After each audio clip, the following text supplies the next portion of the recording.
প্রথম বিশ্বকাপের অভিজ্ঞতা এখনও অমলিন বিরাট কোহলির কাছে, তবে সেটা ওয়ানডে বিশ্বকাপের। 2012-তে টি-20 বিশ্বকাপ অভিষেকের 1 বছর আগে বিশ্ব আসরে অভিষেক হয়েছিল কোহলির। তরুণতম ক্রিকেটার হিসেবে নিজের নার্ভাসনেস একটুও লুকোননি ভারত তারকা।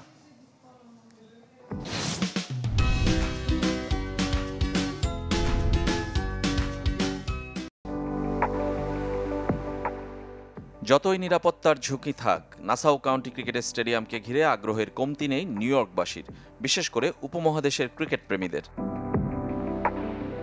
একটা পার্ক 5 মাসে কিভাবে স্টেডিয়ামে রূপ পেল তা অবাক করা তাদের জন্য। খরচ হয়েছে $30 মিলিয়ন। তবে বিপুল এই বিনিয়োগ উঠে লাভ হবে এক ভারত পাকিস্তান ম্যাচ দিয়েই। ভারতের সাথে আরও 2টো ম্যাচ যেমন আছে এই ভেন্যুতে, তার মধ্যে একটা আবার স্বাগতিক যুক্তরাষ্ট্রের বিপক্ষে। সেগুলো বাড়তি পাওয়া আইসিসি ও যুক্তরাষ্ট্র ক্রিকেটের।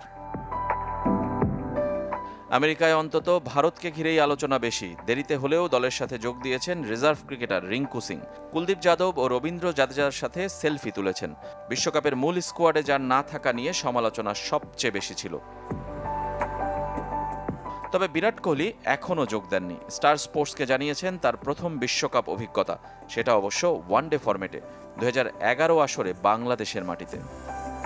আমি সে সময় দলের সবচেয়ে কম বয়সী ক্রিকেটার ছিলাম। সব বড় তারকাদের সাথে বিশ্বকাপ খেলতে নেমেছিলাম।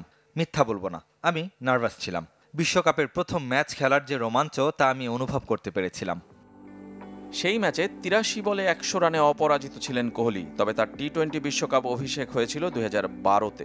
5 আসর পর এখন কিনা সবচেয়ে বেশি 1141 রান তারই। সব আসর খেলা ভারত অধিনায়ক রোহিত শর্মাও তার অনেক পেছনে।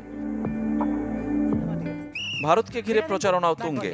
ড্রিম 11 তার বিশ্বকাপ ক্যাম্পেইনের স্লোগান হিসেবে বেছে নিয়েছে এই স্বপ্ন সবার। রেজওয়ানুজ্জামান, চ্যানেল 24।